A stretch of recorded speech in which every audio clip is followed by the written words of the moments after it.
in my arm or using utensils and I cut into one of my fingers, I am pained. There are various ways in which we physically can be pained. I was riding my friend's new bike when I was much younger. He said, "Take it out." I thought this was great. I only had a 1-speed bike. He had a 10-speed bike. And boy, could I go. And then I hit a stone and I flipped and I had pain.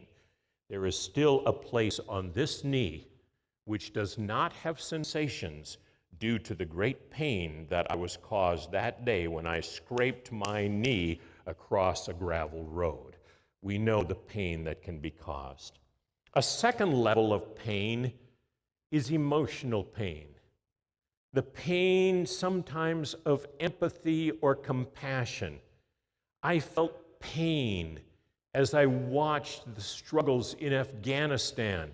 I have students who have come from Afghanistan, and I wonder what it would be in Afghanistan and to experience the disruption of society and to not know whether a sister, a brother, a son, a daughter, a parent was able to be safe during these times. Empathy, compassion. Compassion means to suffer with. We know the pain, the agony. When someone is ill, when someone has struggles, we empathize, we have compassion, we feel their pain. C.S. Lewis remembers watching his mother go through the pains of cancer. He remembers hearing her cry out in the night in great pain. The cancer had gotten into her bones. He remembers bargaining with God, pleading with God, "Take it away from her, give it to me. If only that could happen." And then she died and he left the faith. And it would be decades before he would come back and then write a little book about pain, the problem of pain, and realize that pain sometimes was a way in which we were given the ability to suffer with one another, but more even so that God suffers with us emotional pain, empathy, compassion. Third level of pain is social. It's the kind of thing we read too much about probably in the day-to-day newspapers, news reports, publications, see on television. People who are shaming one another in the social media, body shaming one another, people who are separating one group from another. You don't belong in our group. Discrimination, Black Lives Matter, so do other lives. All of these things in which we separate ourselves from one another and we begin to play up on some and down on others.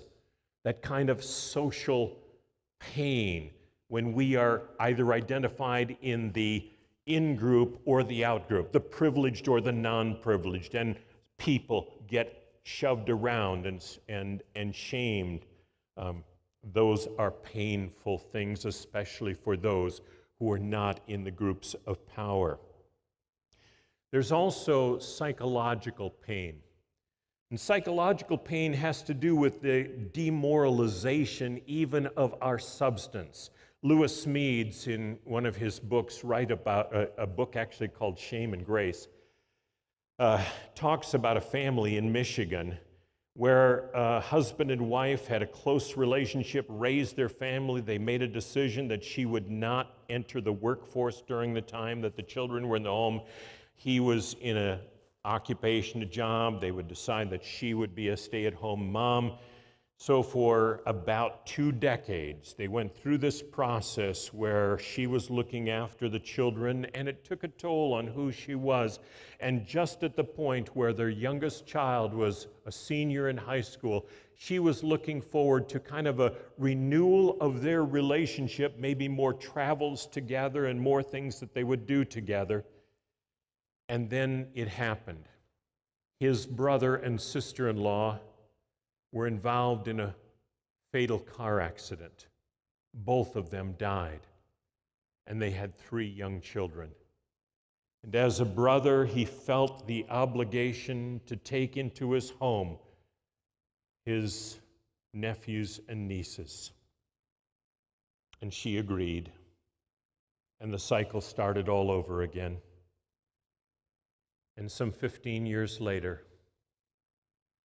when they had done what they ought to do and had looked after the children of his brother and sister-in-law, she was ready, but she was worn out. And then he said to her, I want a divorce.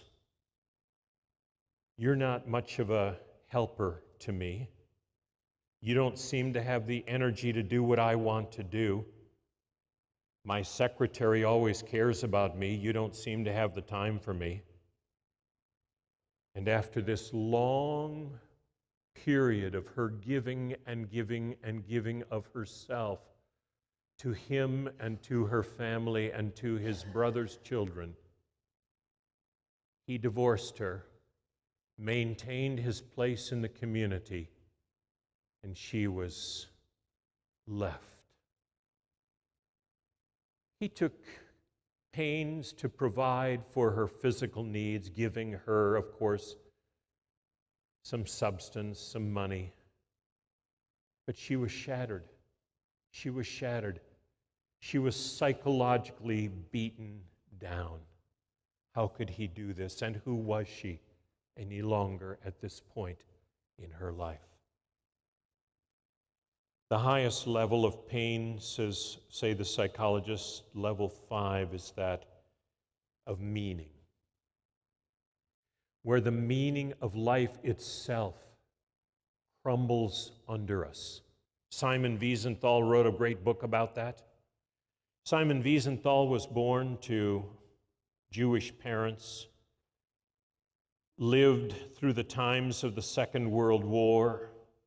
Family was killed. He and his wife were placed in separate concentration camps, moved around. She eventually, both of them survived the war, but it took a huge toll on each of them. In his stay in one of the concentration camps, a work camp, Simon Wiesenthal was asked to come by one of the camp guards through some corridors to an upper chamber where there was a man lying on a bed, obviously deeply injured. The man was a German soldier. Not only that, he proudly wore the insignia of the Nazis. And he was dying. It was clear that he was dying, and he said so when he talked to Simon. The doctors had said that his injuries were life-taking. He would not recover from them. But before he died, he said he needed to see a Jew. Why did he need to see a Jew? Because of things that plagued him, that troubled him. Recently, his commander, just a short while before this, had forced them in a retaliatory situation to round up all of the Jews in a particular town. They took them and then they placed them in a building at the center of town. And then they boarded up the doors. They nailed shut the windows, and they put gasoline around the building, and they lit it on fire. And the building burned as the Jews screamed, dying in horrible ways. Some of them tried to jump from second-story windows. And the German officer ordered his men to shoot each one of them as they fell. And he had done the same. He had shot several Jews seeking to escape.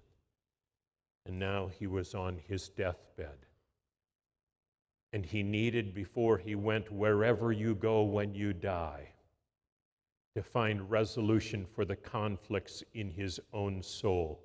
He needed a Jew to confess to a Jew, to seek forgiveness from a Jew. Please forgive me.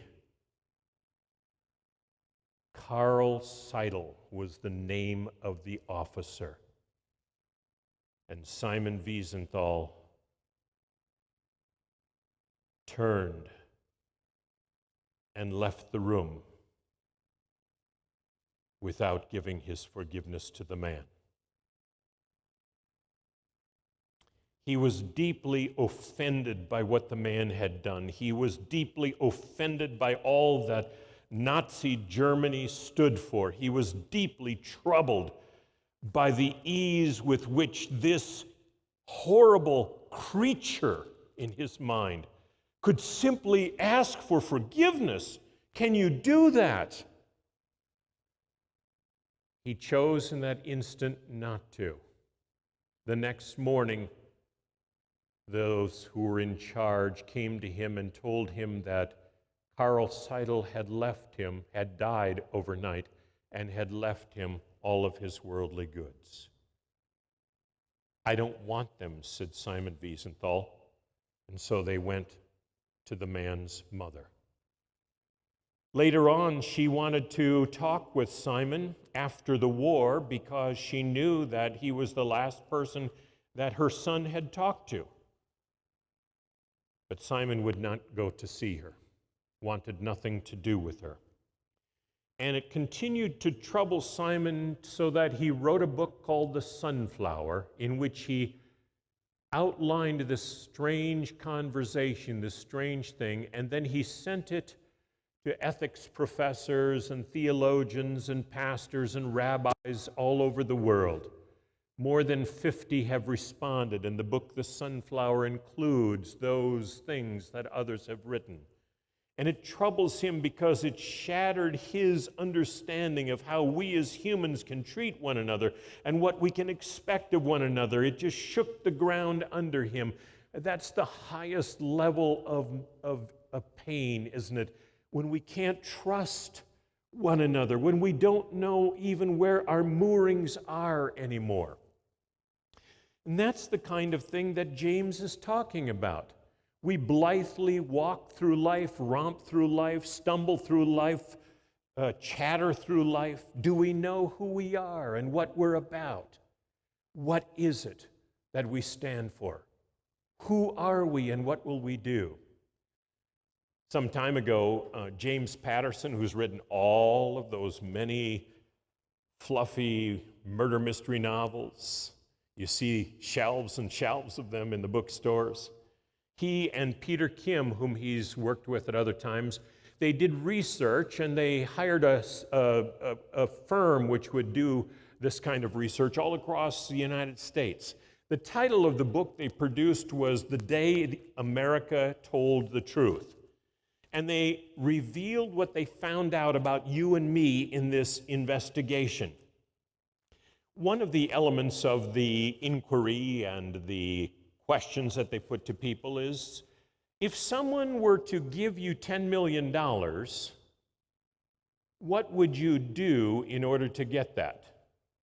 And they listed a variety of possibilities. $10 million. Seems like a lot of money to me. $10 million. 3% of us said that we would put a child up, one of our children up for adoption to get $10 million. Are you thinking which one that would? No, let's not go there. 7% of us said that we would commit murder for $10 million. 10% of us said that we would lie in a court of law if we were given $10 million, even if it meant that a murderer would go free. 16% of us said that we would leave our spouses for $10 million. 23% of us said that we would become a prostitute for a week or longer for $10 million. The highest level of what people would do, 25% of us, what we would do in order to get $10 million, we would walk away from our families. Right now, no looking back. 25% of us would do that for $10 million. They asked the question, what does it mean to be a person? What does it mean to be a person who has integrity? What does it mean to be a person who commits oneself to the things that are right? And how do you know what is right? What are your ethics? What are your morals? How does it matter in your life? And James suggests that we need to have that kind of sensitivity, that's deeply part of being a brother or sister to Jesus, to have some moral compass, to have some sense of who we are. Otherwise, we walk past a mirror, we look at ourselves, but we don't know ourselves, and we go on and do things, and if someone will pay us enough money, that's exactly what will take place. There are a number of different selves we can have or can be. Of course, there's the self that we receive, right? The reason you look the way you do, the reason I look the way we do is in part genetic material. We get our looks from our parents. We get our peculiarities from those who've gone before. It's not me who's this strange or ugly or stupid, whatever. Blame it on my parents. Young boy comes home from school with his report card. How did you do? Oh, not so well.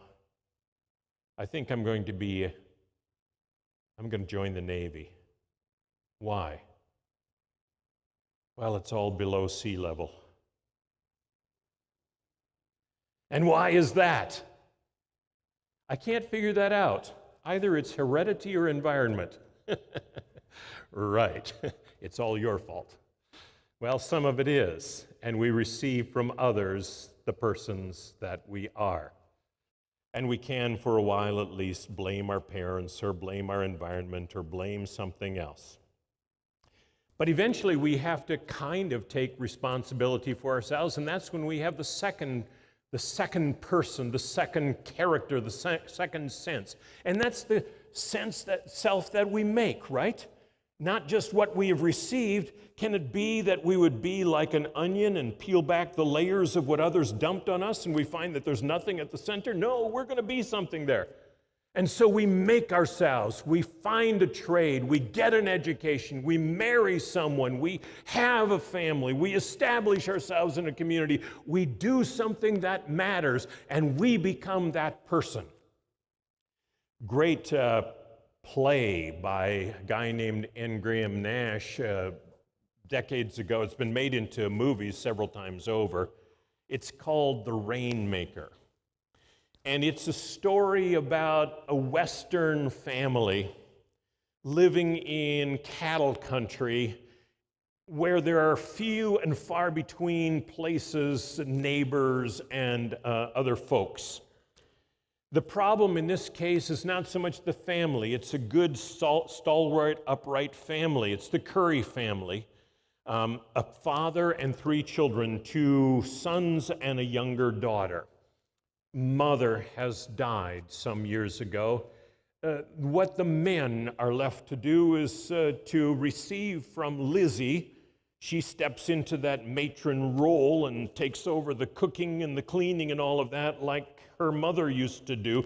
But they wonder, is she going to marry? Will she move away? And there's always this conversation about what's going to happen with Lizzie. And she herself thinks about this because she likes her family. She appreciates being there, but she knows there has to be another self for her down the road. And then comes the drought. The rains don't fall from the skies. Clouds build up and then they dissipate. The thunder rumbles in the distance, but it never comes here. The lightning flashes, but only to make wildfires on the prairies and no rain to douse them. The cattle are languishing and dying for lack of moisture, lack of water. Everything is going bad, and it's in those times that we even if we have religion, we get a little superstitious. What can change this for us? And a man comes through the community. He calls himself Bill Starbuck. And he says he can make it rain. He's a guy who can do this. He has magical powers.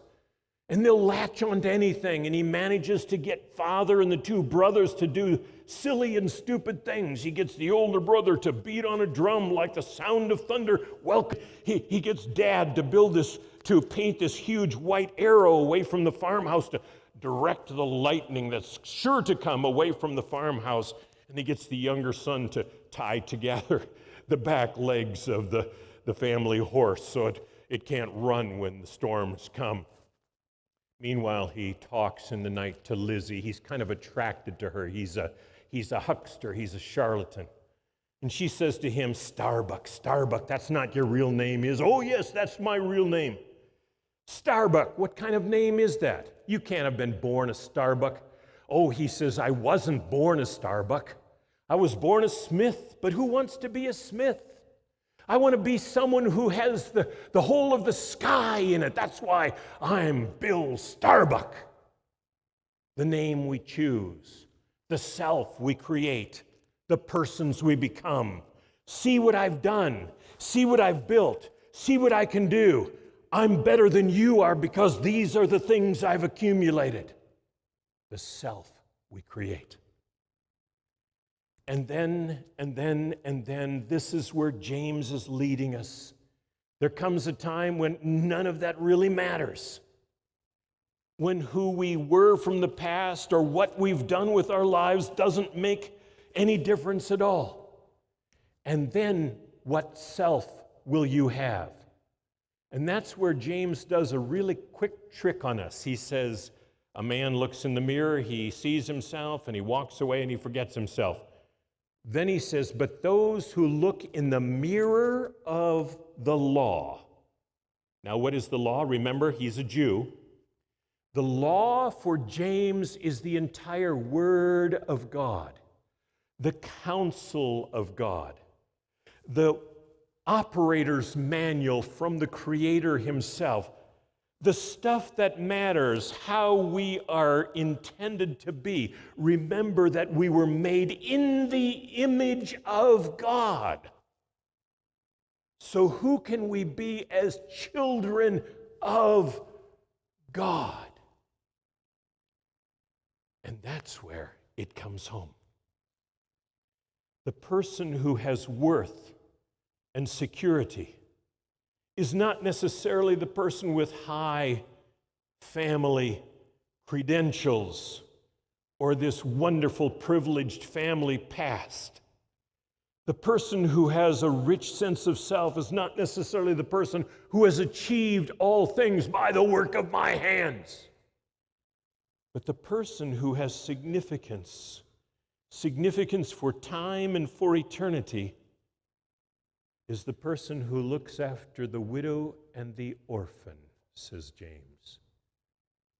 The person who has learned what it means to be like Jesus himself, to touch the marginalized, to reach in compassion, to share the pains of others, and to affirm the dignity of all people.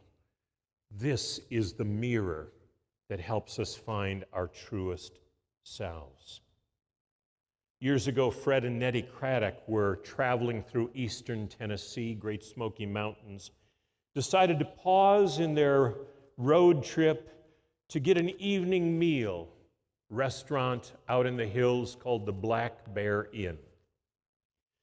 They pulled into the parking lot and were delighted because as they walked into the place, what they noticed was the far side of the restaurant was one entire wall of windows.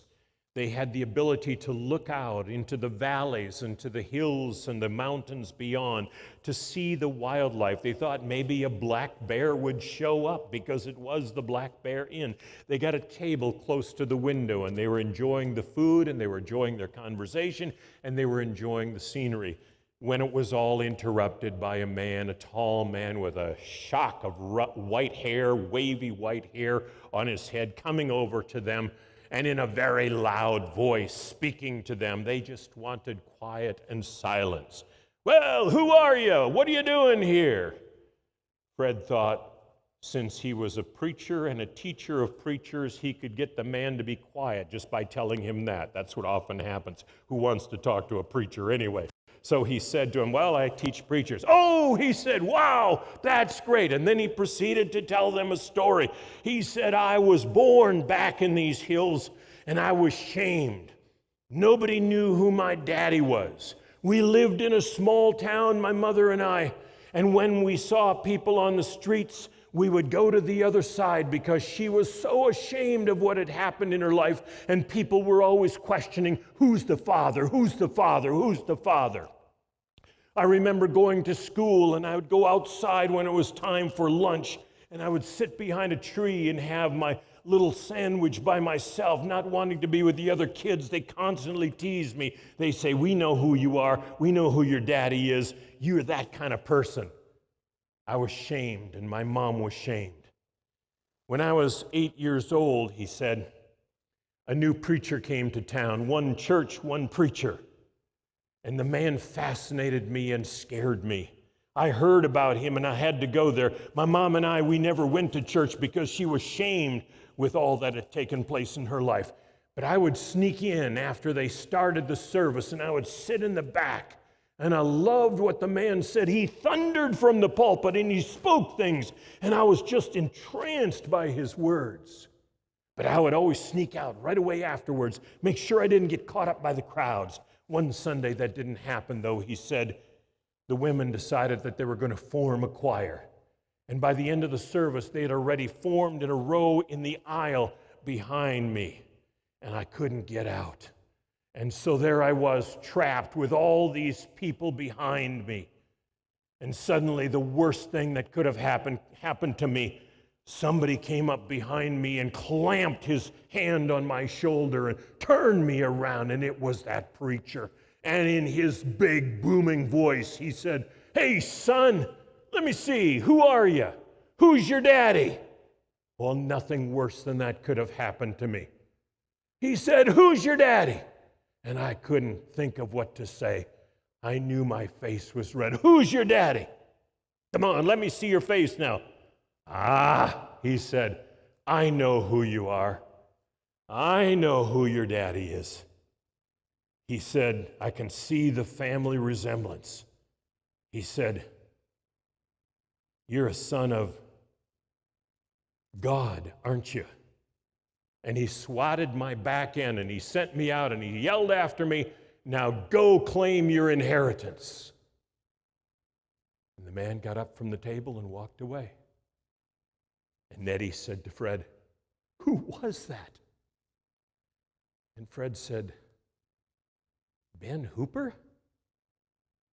And then he remembered that twice over the people of Tennessee elected an illegitimate boy to become their great state governor.